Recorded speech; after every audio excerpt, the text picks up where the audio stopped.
So my journey began about 7 years ago when I went into a heavy clinical depression. And this is when things changed for me, not for bad, but for good. I'm going to talk about it in just a moment. But I'm going to get started with my journey when I started at the age of 16, when internet happened to me. I started my career as a UI UX developer where I would put up a lot of my work online. And one of my good friends came up to me and told me, Udit, you're doing a fantastic job. Why don't you start freelancing? And for the first time in my life, I heard the word freelancing and I asked him, good, what does freelancing even mean? And he told me, you go out there, you're not employed by anyone, and you get paid for it. As a 16-year-old kid, I was like, dude, who's going to pay me? I don't know. So eventually, I ended up landing up my very first client, and that really gave me the motivation and fascination that, okay, there's something out there, right? Someone is really appreciating my work, so let me go ahead and start exploring this entire internet. I used to be studying in the college back in those days, so a lot of you might not be able to relate, but we used to be on 256 kbps internet connection. The download speed used to be about 64 kbps, which means I would go to my college and I would leave the videos to buffer. I would come back and I would study those videos again and again and again and again. And that's how I was able to acquire skills. And this is where the thinking outside of the box started happening for me without even realizing. To my point, at the age of 18, I saw a lot of talking about WordPress because WordPress was brand new back in those days. And I thought, hey, this looks pretty good. Let me start exploring it. When I started diving deep into WordPress, I started realizing there was a lot of talk going about WordPress getting hacked because it was open source, it was brand new, and those discussions really led me to think, why can't I build a product around it, right? Maybe it can be a side hustle, a side project, something, because people are always in problem. Everyone over here who's sitting over here, they have some kind of a problem. And if you just talk to them, just have a simple communication with them, just trigger them, and you will see that the amount of pain that they would have when they are talking about their problem statement is impeccable. So this is where I started searching more online, and back in those days, there wasn't like any kind of Facebook groups or anything. There were real forums. I would spend a lot of time reading them and talking to people to realize that this is actually a serious pain point. And at the age of 18, I decided to build my first product, which was a WordPress security plugin. I was one of the first person to actually build that. And at the age of 18, I did about $350,000 in a matter of just 1 month. That changed my life completely, and that gave me the thought process of how product can really shape up if you design beautiful products, if you can design meaningful products for people who are really suffering from problems and challenges. You can actually solve a lot of problem, but not just that, you can build something incredible. While I was building that, I continued my journey as a freelancer while I was also studying in the college. And after doing my first year in master's, I decided to finally drop out because during my process of building that plugin, I met my first co-founder online on the same forum because he was my customer, I was his customer. After a year of having an intense conversation, we thought, why don't we turn this opportunity into a potential partnership?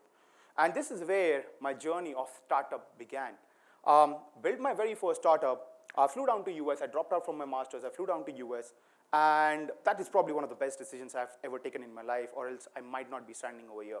So after having a lot of conversation with him, we decided to start building up a lot of cloud clusters for SaaS and VPN companies. And this is when I was introduced to the whole new world of softwares, right? SaaS stands for software as a service. Now, when I started exploring more, I would spend a lot of time again talking to people. So that is one skill that I really acquired, which is just talking to people and understanding their pain point. And when I would speak with a lot of these SaaS companies, I was really very fascinated with the entire model of how software as a service is really evolving. Because all you need is a browser to operate any kind of software today. You don't need to worry about updates because as long as your browser is updated, you can access that. You can access the software from any corner of the world, from your devices, iPads, you name it. You can access your software from anywhere. But more than that, you do not need to be worried about securities or getting hacked. So that is where I was really, really fascinated with this entire model of software as a service, which made me think, why don't I build something around it next? So I made an exit from my first startup, and that led me to build my second startup. While I was building my second startup, I was India's very first person to tap into something known as private blog network. I built that very rapidly, and I was able to grow that pretty quickly, only to realize that because I have not put enough thought process and research behind it, I had only built a solution. I did not even know that there is something known as total addressable market, total serviceable market. I never knew these terms because all I cared about was building a business, making money, and at the same time, just solving people's problem. But when the growth started stagnating in my life, I started getting frustrated. And this is where I decided to exit from my second startup at the same time. But like everything that goes up, it has to come down before it starts going up again, because there was that ego that started developing in me that I can build anything, I can make a lot of money, I can grow intensely in my life, but more importantly, I cannot go down, right? And when that ego gets into you as an entrepreneur, that's when it starts crushing down. And that is exactly what happened with me. When I started building my third startup, um, first year, nothing happened. I wasted a lot of money. I gave it a second try to build that same project because it was my dream project. I tried it for the second time, it did not work. I tried it for the third time, it did not work. I ended up losing a huge amount of money, and I went into about 9 months of clinical depression. That was the toughest phase for my life, but more importantly for my family, because it was very difficult for me to go through that passage of phase because you don't see any light out of the tunnel. And this is where finally I told myself, no, I need to come out of this. And I started searching online that, hey, maybe there is some sort of solution after all the consultation that did not help much. And this is where I landed on this incredible TED Talk by Simon Sinek that spoke about what's your why. That made me think this entire time I was looking for something wrong. I wasn't looking for something that I would find my answers at. And when I watched that entire video, it left me with a thought process that we in India, we're always taught how to get the right answers, but we are never taught how to ask the right questions. And when you don't know the right questions, how can you get the right answers out there? And this is where when I started asking the right questions, I started finding the right answers. This is where I landed on this incredible piece of article by Exploding Topics that said 90% of the startup founders fail. About 10% of the startups fail in the first year itself. And only 18% of the first-time founders actually make it. Now, here is another interesting stat. About 92% of the SaaS companies fail within the first 3 years of running their business as per Lighter Capital, which is one of the biggest debt fund VC in the United States for SaaS companies. When I landed that article, I started finding some relatable answers because I was like, okay, I am in that 92%, but what would it take to be in that 8% successful club? The kind of things that I need to do and the things that I need to learn to be successful from there. And this is where, before building my next venture, I started thinking outside of the box. But what is thinking outside of the box actually means? It means challenging the status quo. It means questioning every single assumption, and it means going into the uncharted territory of thought process of growth, because growth at the end of the day is uncomfortable. And if you want to grow in your life, you have to get uncomfortable at every given point in your life. So I went back and started researching, and this time what I did was I went out and started searching for all of these SaaS founders who have failed, because if you just explore internet, it's such a beautiful opportunity for everyone to learn. Each one of these founders, or many of the founders, often end up posting their stories somewhere because that one story can help someone else. You can find these stories on Reddit, Medium, just Google around, and you will see there are so many stories around that you can use and learn. So I started reaching out to a lot of these founders, just asking them for about 1 hour of their time if they can get on a call so that I can actually understand what is really going on, why did they fail? Because if you just have a simple conversation with people, you would see that whenever someone is in pain, they would actually come and tell you. And when they tell you that, as an entrepreneur, all you have to do is listen to their problems. And when you start listening to those problems, you, in your mind, you already have solution for majority of those problems out there. So I started reaching out to all of these founders, and after reaching out, I spoke to about 100 plus founders who had failed. That means I had invested about 100 hours speaking with them, but more importantly, I got about 100 hours of data that no one else had. Now, when I had these problem statement given to me, and I understood that what I needed to build, I also wanted to validate the other side of the things, because when I decided to build a solution, it was a SaaS marketplace. But in order to make a marketplace work successful, you need to do demand generation on both the sides. While I was able to figure out why did the SaaS companies are failing, I needed to figure out who is going to be the buyer, who's going to buy these products. And this is where I started reaching out to a lot of MSMEs and small businesses.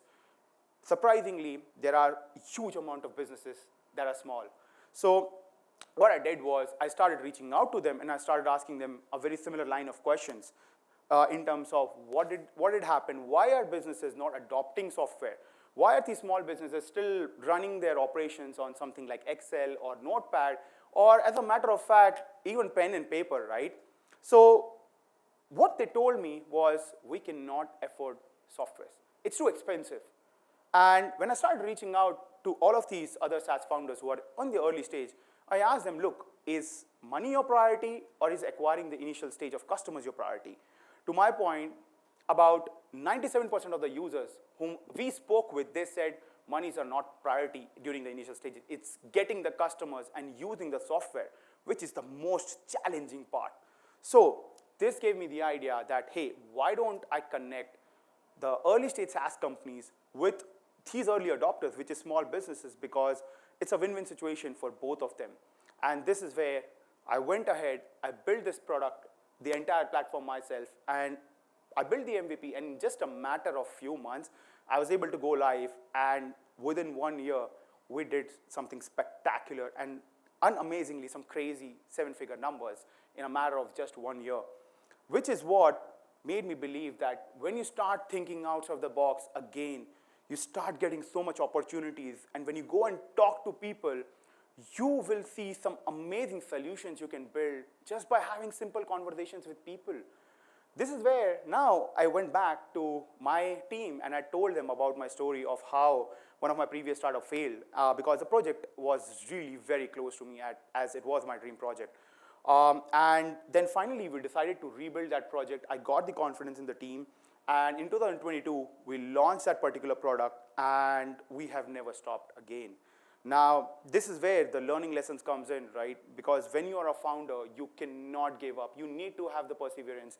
But at the same time, you also need to understand when to pause and when to restart, because there are such critical aspects of your life that depends on so many different factors that if you do not know when to pause, stop, and when to start, it can lead to disasters like it has happened to me. So this is where I ended up launching that, which became my sole mission, that I need to do everything and anything possible to ensure that I'm able to reduce that 92% failure rate to over 82% over the course of next decade. With that mission, I ended up coming up with another solution where we are now building a venture studio. We are connecting with some amazing founders and really helping them drive success out of the solution that's being built up with a core mission statement of, again, reducing that failure rate. Now, what did this entire thing teaches us? It teaches us perseverance. When you sit down, when you have these amazing conversations with your potential leads, customers, and people, you would realize that you don't need to grid out there because the problems are in front of you many a times. And if you are passionate enough to solving that problem, if you are that entrepreneur who's hungry, who's driven, and who's ready to think outside of the box, there is plethora of opportunities for all of you. And as the famous physicist Albert Einstein said, we cannot solve our problem thinking the same way when we created them. If you just go deep dive into this quote, you will realize that when you have to think of a solution, you cannot think it the same way when that problem was created. If you do that, you are not going to be able to build that exceptional solution, which is what those 8% of the successful founders have done and have created wealth, not only for themselves, but for their family, for their investors, and so much more. And this is where thinking outside of the box comes into picture. I hope my story inspires all of you. Thank you so much.